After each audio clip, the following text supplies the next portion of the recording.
On this episode of the Sports Opinions podcast, I have assistant coach at Lourdes University and an Hopson elite basketball coach, Terry Awls. And we talk about Lourdes basketball coaching and the challenges he had during the pandemic being a college coach. We talk about some NCAA hoops, the transfer rule and the one and done rule, his opinions on that. And then we switch it up and we talk about some golf and have a great conversation there. So without any further ado, hope you enjoy the show.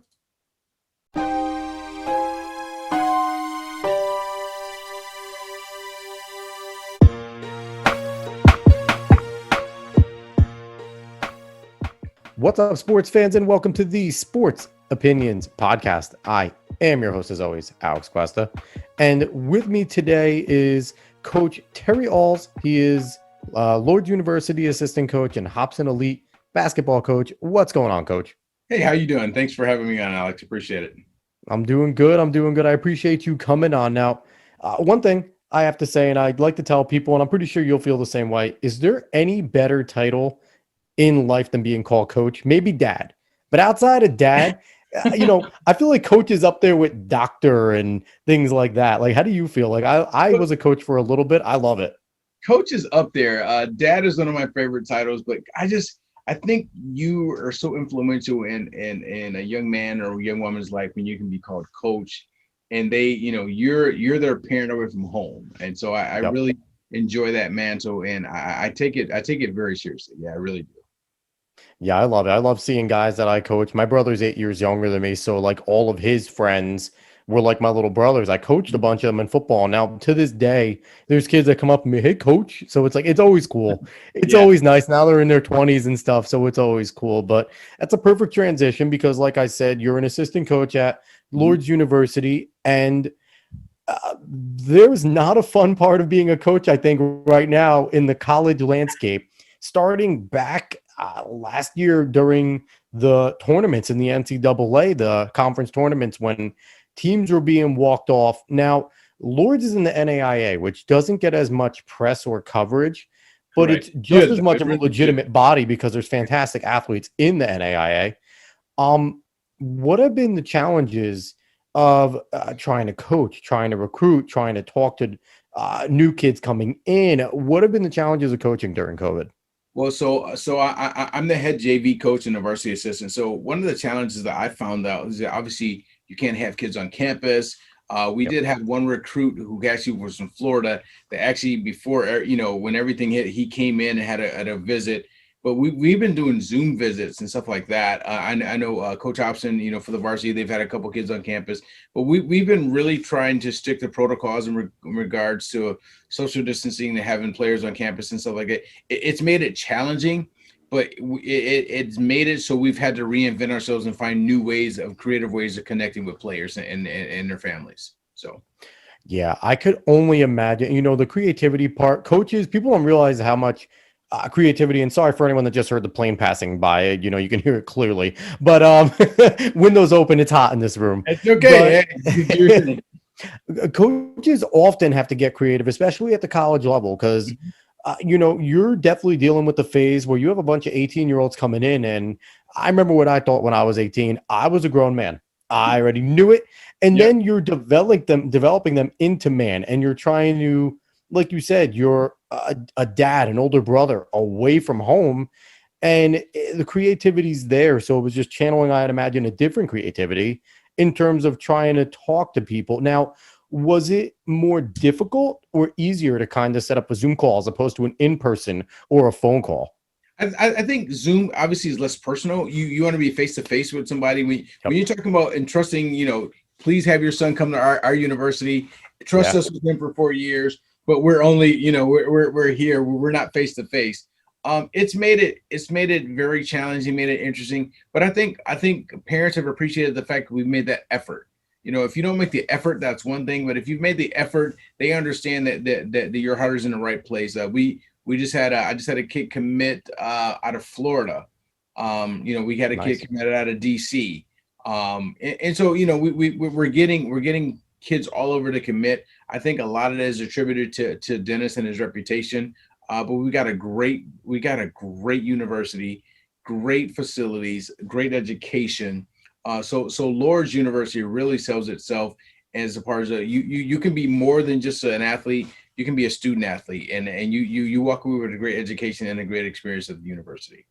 Now, Lourdes University is over in Ohio. So, have you found that using Zoom has allowed you to kind of go out more across the country instead of sticking to your pipeline where you've normally been, kind of in like the general area of Ohio? Have you sat there and been like, okay, we can't really visit anyone, so let's contact that kid in Oregon, California, Florida, Texas that we maybe Absolutely. wouldn't have contacted? And funny you said Texas. We have a kid from Texas on our roster. So Nice. kid from Texas and Florida. I've reached out to. I got some friends and coaches in Canada. So we've reached out to those guys. We've reached out to in Spain and Australia.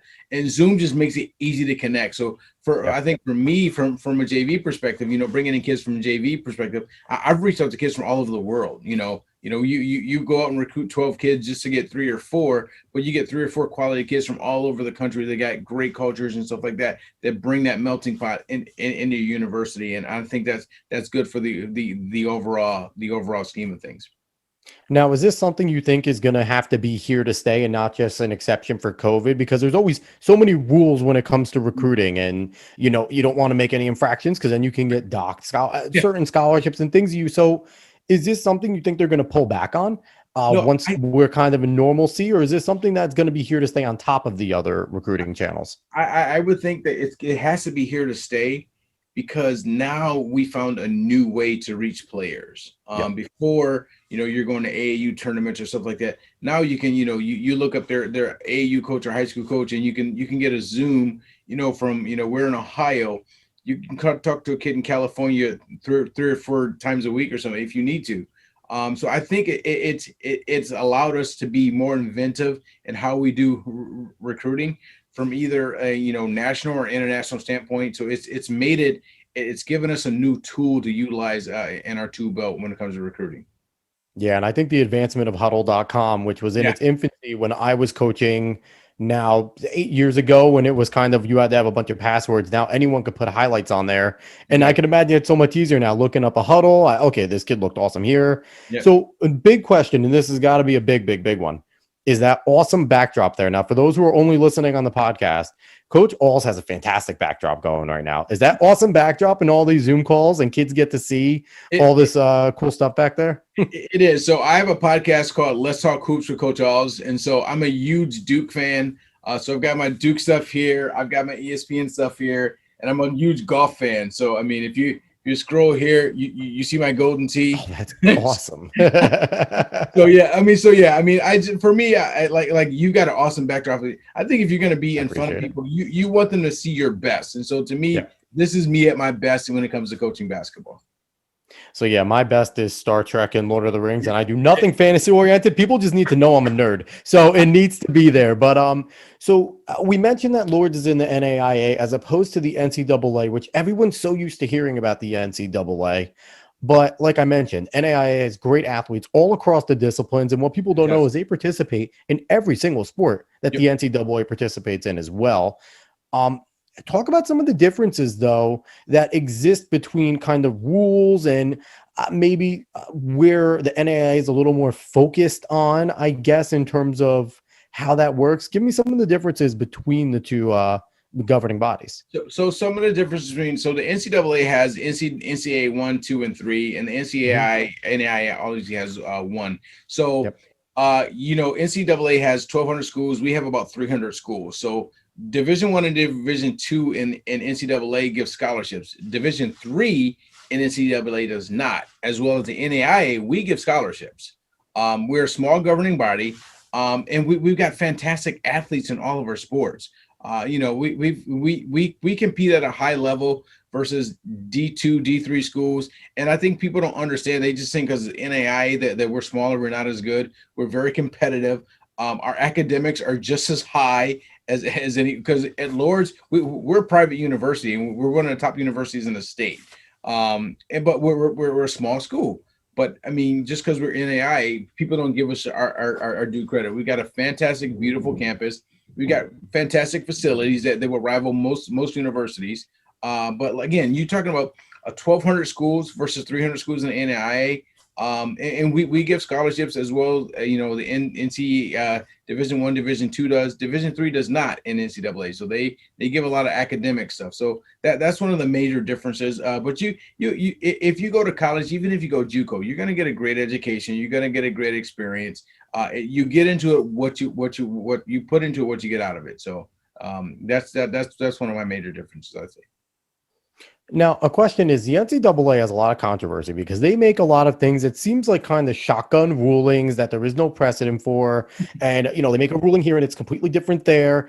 I have argued that we need to start rallying and give the NAIA a chance to really become the governing body and take over a whole bunch. I'm waiting for like a big school like an Ohio State or a USC to go, you know what?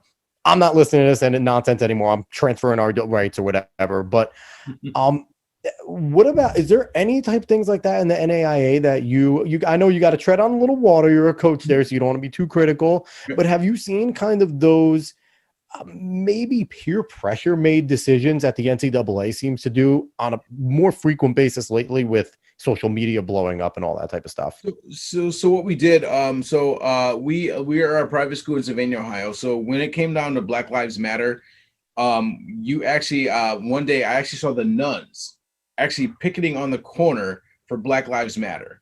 And in NCAA, that would never happen. But they took it upon themselves to be like, hey, this is an important issue to us. This is a hot button topic to us, and it's important to our university and to our students. So you saw the nuns out there with Black Lives Matter, banners and stuff like that. And to me, that spoke all the difference about social injustice and stuff like that, that they felt it was important enough to them. Black, white, or indifferent, it didn't matter to them. It was righting a wrong. And so to me, that made me feel really good about being a part of the university. I don't know if you'd ever see that at an NCAA school. Yeah. And, you definitely, the athletes need to tread on water when they want to do anything. It doesn't matter which side of the political spectrum you fall on. There's treading on water. So it's something, freedom of expression is huge. And if that can be something the NAIA can bring, let's bring it on, because we need to, I'm a more free speech, more talking, more debating. And I have a whole entire political debate show on top of this one. So I'm all about political debate, but we're going to slide on. I got to come back on that show then, man. Oh, let's do it. Listen, I play devil's advocate to whatever position you want to play. I just want to bring good political discourse back. There you go. There you go. We will definitely talk about that. But so after we get done criticizing the NCAA, let's talk some NCAA basketball. There you go. So we just got done with the weirdest season I've ever seen. Mm-hmm. I was not a massive fan of the tournament, except towards the end, because I'm not a big fan of 19 Cinderellas out of the, I like a few Cinderellas, not everyone. I like to watch the talented kids, like the truly NBA guys, take over. And, I'm kind of, I guess I'm a front runner in that sense, but, and I'm also salty because Rutgers lost to Houston when they shouldn't have, but I digress. So outside of that, there's new stuff coming on, which is staying on. The new transfer rule is pretty bizarre in a sense and it's great, I think, because for the longest time, the biggest criticism was a coach can sign a 10-year deal, but they could leave after year 3 and there's no penalty. They could start coaching right away, where a kid doesn't think they're being utilized properly and they want to leave and get a fresh beginning, and then they have to wait a year. There's good and bad to both. Yeah. What is your opinion on it? I think so. I mean, we've had quite a few people in the transfer portal throughout the country. And I think that a lot of the kids are microwave kids. They want it now. They don't want to have to work hard for it. And your sophomore and junior year, you kind of, if I'm not starting or not getting in minutes, I'm going to transfer and leave. I think the bad thing about the transfer portal is that they make it too accessible for kids to transfer. I think, you make kids think about why you're transferring. Is it because you're not getting playing time? Okay, maybe if you look at a Duke or Carolina or Kansas, okay, maybe you're not good enough to play. Or if you're looking at an Oakland or one of the smaller schools that are Division I or Division II schools, I think a lot of these kids are kind of spoiled to the fact the transfer rule, I think, is, like I said, there's good and bad to it.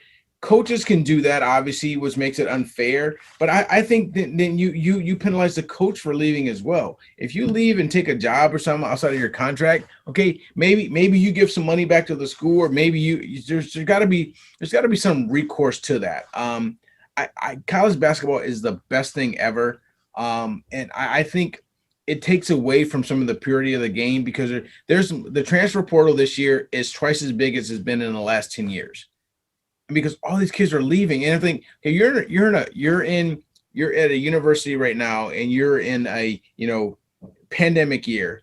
Why do you leave? Stick it out. Let's go. My son plays college basketball, and they only played 7 or 8 games this year. Their coach left. And I had a conversation with my son, like, I want you to stick it out, because it's going to make you a better person to persevere through this. You're not going to jump ship and go. And he's like, and he really loves the college that he's at. It's a great college. But we had that conversation right after the coach left, because I don't want to feel you didn't go there for the coach. You went there for the college, and you like the assistants and everybody's there. That's the culture you should want to be a part of. I think too many kids are transferring 2 and 3 times, and I think it's just not good for the sport. I really do. So you're an AAU coach, and there has been, the AAU culture is a world in its own, I think is a nice way to put it. Yeah. How much has the AAU culture of kind of propping up kids? Because, the one rude awakening that I found, because I competed at Marist College, Division I track and field. And the one thing when I went back to coach and told people is, you were the best in your state, your county, your conference. So was every single kid there, from the worst to the best on your Division I team. They were all, all county, all conference, state champion. And I feel like it's the same in basketball, where you're now, instead of, high school, there's a lot of kids that are never going to think about a basketball again outside the Y. Yeah. You get into the college level, every kid on that team, down to the manager, was the best player on their team, averaging double digits and dominating games. And here you are, and and the AAU culture, you're kind of building up these kids even more. And a lot of the big teams, now I don't know how Hopson Elite does it, I'm not saying, but I just think the culture overall kind of props these kids up a little more, and gives them the whole entire reasoning of, well, I was great in high school and AAU team, why aren't I playing here? Yeah. Do you think that has something to do with it? Yeah, it does. So at Hopson Elite, so I coached at Ohio Celtics for 8 years, and been with Hopson Elite, was a fantastic program under Dennis Hopson. And my 2021 class had 3 Division I kids on it. This year's class, the 2022 class, we have 2 Division I kids possibly, but we're deeper. So of the 10 kids I have, 8 of those kids will go on and play college basketball. But I think it starts with the coach, and you have to have integrity as a coach. Because if you go to a college coach and say, hey, this kid is at this level, and they don't buy that, they're never trusting you ever again with the decision, because that's their livelihood on the line now. I mean, when I go to recruit for Lourdes and the kids that will eventually play for Dennis, Dennis is trusting me with his livelihood, that I think this kid's going to play for him at the varsity level in a couple of years or something like that. So you have to have that reputation. You have to have that integrity. And you have to be honest with coaches. There's too many of these AAU coaches, and there's a big rift in the last couple of years with high school coaches and AAU coaches that there's a butting of heads, because a lot of the high school kids that we coach are playing systems. When I coach my kids, we play a different style than they play in high school, and we want the kids to kind of develop their own game versus, okay, you go here to A and B. And so we play different systems. And so there's a butting of the heads with AAU coaches and high school coaches. But I think AAU, if you're in a good program like we are with Dennis, I have to understand that I'm representing Dennis and his program and his reputation. So when I talk to a college coach, if a kid isn't at that level, if he's 6'7", if he can't dribble, can't shoot, I can't sell that kid as a D1 kid. I can sell him as a D2 prospect and say he needs a red shirt. But I've got to be honest with that coach, because he's going to come back to me more than once if I'm honest with him right up front. So, and a little inside baseball for those, I guess, that don't know kind of the communication between the elite AAU coaches and teams and, every college team in the country. How important is the communication between an AAU coach in getting a kid that maybe you see him and you watch him play and maybe he's not where they want him to be at this program, but you're still sitting there going, I know your system, coach. I know this kid. I see the talent in him, and I think you can bring it out. How important is that as opposed to film and the high school coach saying is the AAU still have a lot of weight in terms of what you guys say to these college coaches? So a lot of college coaches trust AAU coaches more than they trust the high school coaches because a lot of college coaches aren't going to high school games. They're going to AAU tournaments. Mhm. So they know that we see them at their peak as far as talent wise because they play a different style than they do in high school. They're not playing ABC basketball. So they're coming to these big tournaments, and I can tell you, we were just in Sandusky for a tournament, and I must have talked to half a dozen college coaches where they wouldn't go to the high schools that my kids play at, but they're coming to the AAU tournaments and they like what they see, but they talk to us as AAU coaches because they trust our judgment. And if you have integrity and you got that reputation, you kind of garner some favor with some of those guys where they're going to come to you and say, hey, I saw this kid, I saw him in film in high school. The way he looks now is vastly different. Tell me what you've done. And we talk to those coaches about how we've transitioned those kids to be better players versus being system kids.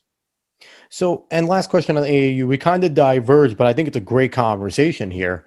Um, how important, your elite kids that are in these major programs in high schools that are noticed, state, nationally ranked all the time, they obviously play AAU as well, Right. but they're already known. How important is it? And do you get a lot of small school kids that aren't necessarily being noticed by the big scouts, but play out of their mind and then play with these AAU teams, compete with these other great kids that are known? How important is it for them to get AAU exposure as opposed to the high school exposure? It's extremely important. So I got two kids out of Dayton. One kid that played for us that I saw just on film. I Mhm. recruited him last year to play up at our 17U team. Now he's getting recruited by D1 and D2 schools. Um, Wow. and so Awesome. his one of his buddies that goes to a different school, he was a Dayton player. He was a Dayton player of the year in the Dayton public schools. You get talk about Dayton Dunbar and powerhouses. Now he's playing. These kids are driving 2.5 hours to come to practice to play for our program.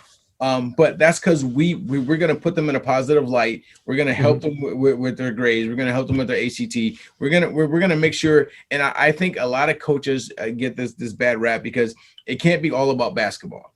It's about helping that kid be a better person as well, be a better student, understand that he has to be a student athlete. And if basketball is a byproduct of that. So I think that a lot of these coaches, they just use these kids for basketball. But I can tell you, I've probably made 500 calls in the last year for my kids, just so it's important enough to me to get them at that next level. We owe it to those kids to do that extra work. I feel like you have a different perspective because you being a college coach as well, you get to see the trials and tribulations, the ups, the downs, the disappointments, the happiness that these kids go through, as opposed to your professional AAU coaches Right. who do see, unfortunately, and I don't want to accuse anyone, but a lot of them do see these kids as a commodity and they're They do. trying to get the next big college name so that their program and their name gets bigger. And I think, you have the value of a different perspective being a college coach. And I feel like we need more, you know, uh, assistant college coaches and just any college coaches to be down at that level and take the time.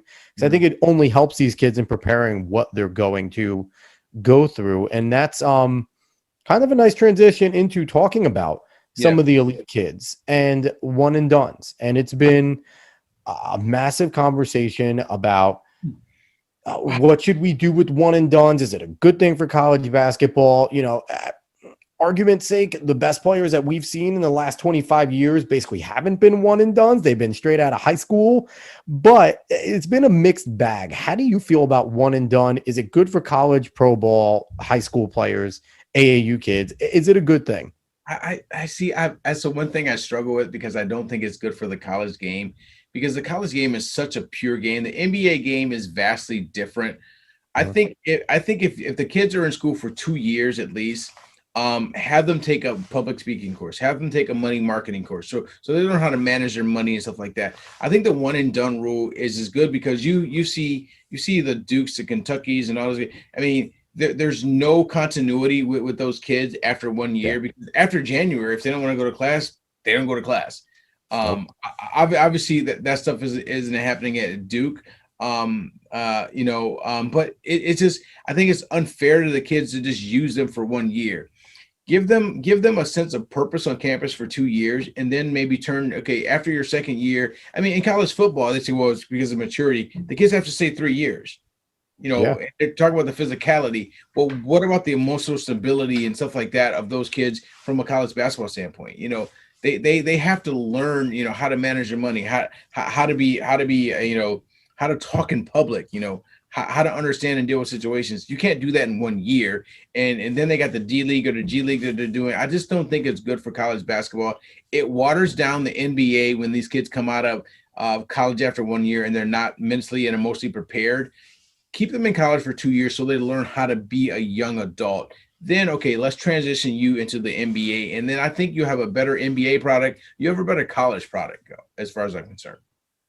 And I would prefer if they do a rule where I like your thing of maybe 2 years, but if you want to go out of high school, you can, because I feel like that's an extremely difficult decision to Mhm. go out of high school as opposed to, well, I have 1 year in a new system with a big time coach and now I'm ready. Yeah. Where if you want to go out of high school, you're LeBron James, you're Kevin Garnett. And I don't think many people remember Kevin Garnett was out of high school, one of the Yeah. greatest players of all time.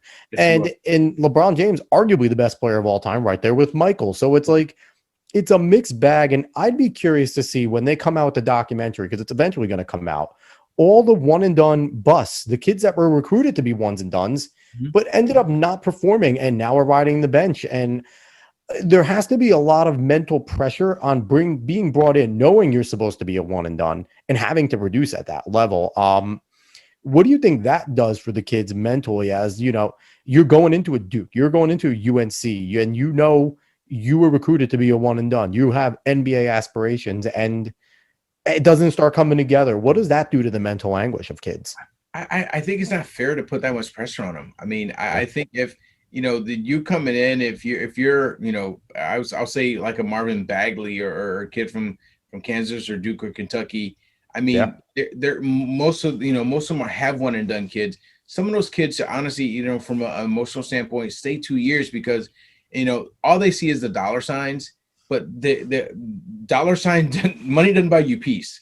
It doesn't buy you sanity. It doesn't buy you happiness.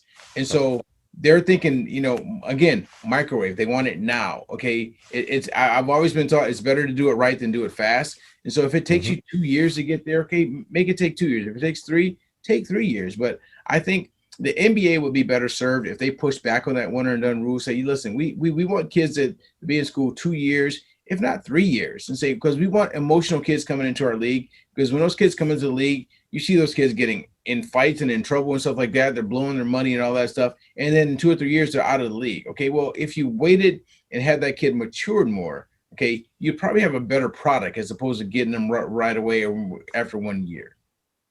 Yeah, it's going to be interesting to see what goes on with the G League and the one and Yeah. done. It's about to Yep. get really interesting in terms of all of basketball there. It will. So It will. it's going to be very interesting. But another interesting thing is your awesome game system of golf there. We're going to transition to golf because golf is a great sport. And if you turn off the podcast right now because we're talking about a golf, I'm really mad at you. But golf is awesome.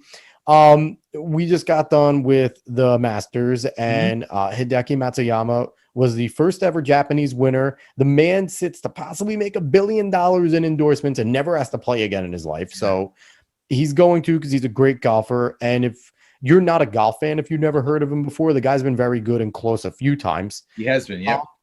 but we fall into this cycle now because every time we have one of these big winners at a Masters, the question happens. Is he going to sustain it? Is he the next Tiger Woods? And we've had this with Rory McIlroy. We've had this with DeChambeau, even though he only won the one. We heard it because he can hit. Dustin Johnson, Justin Rose, Jordan Spieth. We can go on and on. But the question is there a next Tiger Woods? Because, we've asked for so long, was there a next Jack Nicklaus? And Tiger was the answer. But we see in so many sports, is there the next Michael? Is there the next Gretzky? Is there the next whatever? Is there somebody that's the next Tiger or can take the mantle of a persona and a talent similar to Tiger in this current field? I don't know that there is, because Tiger set such a high bar about his training and what he did. Mhm. A lot of these guys, they'll only go so far, and Tiger's going to take it to that next level because he knows that's what it takes to win that. I mean, winners do what losers don't want to do, and that's why he had a great tournament. I don't know that we can ever compare anybody to Jack or Tiger. Tiger was on a different level, and I, obviously wish him all the best. I think Tiger will actually come back and win another major, if not maybe two. I mean, That would be he has so good for golf. he's got a chance to play in the seniors. I mean, so he'll win some tournaments there. You'll see Tiger win a couple more majors. I don't know that there's anybody at that level. You'll see here and there, one or two guys that'll win, but nothing like we've ever seen with Tiger. Nothing will ever be like golf was when Tiger was at his peak in golf. And the golf world is such a phenomenal world. And I can say, if you're okay with it, I owe so much of what I've been able to accomplish to the golf world, being at two different country clubs, and being birthed on golf, and that, coming from the projects and being a part of that world at Inverness and at Sylvania. And I've never seen anything like Tiger Mania. And all those guys owe Tiger a gratitude of thanks, because the purses have gone up, everything's gone up because of Tiger. And he sustained such a level of excellence that I don't know if anybody's ready to carry that mantle, because heavy is the crown, I mean, it's, and he's made mistakes and stuff like that, but when it came down to pure golf, nobody did it like Tiger. Nobody ever will. Now, is it something to say about this current generation of athlete where during Tiger was raised different, but guys were friendly but competitive? Phil Mickelson was friendly with Tiger, but he wanted to beat him. Sergio Garcia, same thing. They would just as quickly talk trash as they would compliment. Where nowadays, you have a little bit of that going. I think Rory's a little more old school, so he'll chirp a little bit at Brooks Koepka and certain guys, but there's a lot more friendliness around all the sports, and we see very rarely guys with the chip on their shoulder. You mentioned Russell Westbrook's one of your favorite basketball players. Yeah. He's one of my favorites because I feel like he's the only guy in the NBA right now outside of LeBron physically, but mentally, Russell Westbrook would fit in the 90s because he's the type of guy, he hates everybody. If they're not wearing his jersey, he hates you. And that, I love that. I feel like we need that mentality, and we just don't see it. I feel like golf is another sport that's kind of, in a way, suffering from it, because the drive there, Tiger was friendly outside, hated everybody on that course. He did not care who was playing with him, raised. But now you see guys constantly talking with each other, laughing as they're walking up. Tiger didn't want to be anywhere near the guy he was playing with until the end, until he signed his card after the 18th. So is, not just golf, but are all sports kind of suffering from the friends off the court, still friends on the course type of mentality? Like, I don't know. Is it, you're in it right now coaching? Is it kind of something that you see affecting the athletes? Edges that they have? So I coached against one of my good friends actually on Sunday, and we lost by 1 point. And I was like, I love you outside of this court. On the court, and we jawed a little bit during the game. But it's like, I don't want to be friends on the court. We're not friends. It's about my team beating your team and vice versa. And Tiger was like, he would just intimidate people. He didn't want to talk to you. He wanted to just destroy you and beat you by 10, 12 strokes and be done with it. Afterwards, let's go to the clubhouse. Let's have a drink. Let's talk about it. Beat him in the court. I told my players, like, you played against some of these guys. They're not your friends, because if they beat you, they've got the upper hand. Don't give them the upper hand. And I do that with coaches that I really like, but I want to beat them. Because I hate losing more than I like winning. So I don't want to lose. I preach that to my kids all the time. We're not friends for the time that we're hour and a half or 2 hours we're on the court. There are no friends. Your teammates are your friends, and that's it. Yeah, I always respected the guys that were like me, that could talk the most vile trash while we're in the heat of the moment. Yeah. But the moment it was done, shook hands, good game, see you next time. And I feel like the mutual respect was higher when you can handle your business on the field, court, course, and then off of it, you handled it like a grown, mature person. Nothing that was said there counts here, type of deal. So, I just think that's such a better way to live. Now, you talked about Tiger and his personal effect to you. I want you to kind of, expand upon that, because you said that he had a big effect. You grew up in golf, and I think he did a lot, especially for the Black community, because Yeah. at the time that he broke in, I don't think there was a single Black man, maybe a few here and there, but not currently on the circuit. And Yeah. I think he did a lot in terms of not only breaking the color barrier there, but also making it more of taking it away from the wealthy person's game and Mhm. making it be more of a common person. I think he did something not just for the minority community, but for every community. He For a did. person like me who's not well off, but if I want to go play golf on the weekend, I can go play golf. No one's turning up their nose at me anymore. Yeah. Um, what did are you an avid golfer? Do you try to play as often as possible? You said you're a member of 2 golf clubs, and that's something that I don't think would have been possible without a guy like Tiger Woods breaking a lot of barriers that he did. Yeah. So I worked at Inverness Golf Club and worked a couple of majors. In 2007, I became the GM at Sylvania Country Club, which we had no Black members at the time. So Yeah. 95-year history, I was the first Black GM in their history. And so the golf world has been very good to me. My buddy Milt Carswell is at Stone Oak. He's one of 6 Black PGA professionals in the country. And for me, it was a great barrier breaking moment to the first day I'm able to walk through the front doors of the country club. And golf and tennis are the one sports that us as minorities never had a chance to play because they were white only sports. And we're actually talking to local TPS schools about bringing golf back to TPS schools, to the public schools, because basketball and football, they think minorities that's what we're good at, but we can do golf, we can do tennis. Those are the sports I think are barrier breaking sports that you can play well into your 60s and 70s. And those are sports that I think should transcend color. I mean, obviously, that hasn't been the case, but to be the first Black GM in a 93-year club history at Sylvania Country Club, to me, I mean, I went to my office and I cried the first day because I'm like, you got to be kidding me. It was just an amazing thing. And Tiger's made all that possible. And so for us now to be able to, step on a golf course and people not like, are you caddying or are you parking my car? I mean, it's one of those things. So, I mean, so it's one of those things that people still aren't used to, but we still have to grow that sport from a minority perspective. Yeah, and just the monumental moment of Condoleezza Rice joining Augusta, being the first Black woman joining. Yeah. It's massive, and these things aren't possible without Tiger. And Correct. You mentioned tennis, and I think it's bizarre because people have such a weird notion of tennis that it's a gentleman and a gentle ladies game, and the athleticism necessary. You see some of these Black athletes that are playing basketball, football. Maybe they're not great at those.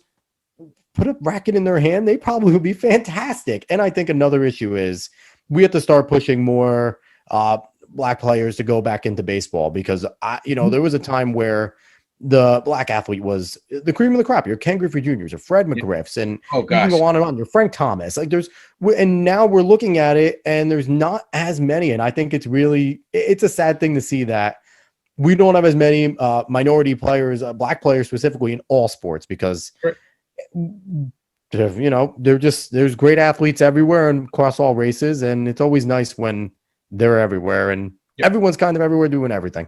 But it's there's certain divides that we need to still cross, and there's a lot of bridges that we still need to make. And it's I agree. I think we have a long way. We've come a long way. We have such a long way to go when it comes to color in sports, because it's amazing that the color barrier still is existent in sports.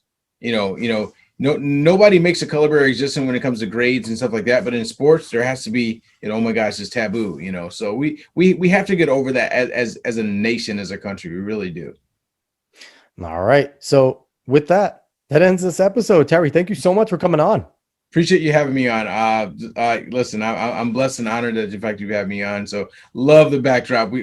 I got to have you on my show. So let me know when you're available. We would love to have you on. Let's Talk Hoops. So I appreciate it so much. We will definitely set that up again. He's Terry Awls. He's assistant coach over at Lourdes University and also Hopson Elite Basketball coach. Anywhere social media wise that you would like to plug, so people, whether it's Lourdes, Hopson, yourself. Um, uh, Dennis Hopson at Dennis Hopson. His Twitter feed is Dennis Hopson. Mine is TJ Awls on Twitter, Facebook, Instagram, LinkedIn. I don't do TikTok and like that. So yeah, so I'm all over social media. I'm a social media junkie. It's the best. It's the best free advertisement of exploring it and putting your brand out there. So I do appreciate the platform. So I think we need to get you on a TikTok and have you start doing those TikTok dances. You'll Oh be my! getting a bunch of recruits if you start doing the TikTok dances. All right. So again, everybody, thanks for watching on YouTube. Thanks for listening anywhere you can find a podcast. Again, I'm Alex Cuesta. Find me on Twitter and Instagram, _Cuesta30. Sports Opinions on Twitter, Sports Opinion 30, Instagram, Sports Opinions 30, and go search our whole entire Opinions podcast network. 7 shows strong, a bunch of great variety, politics, sports, just talk show. So you'll enjoy anything you see there. Go search for it on YouTube. And everyone, again, thanks for listening. Have a good one.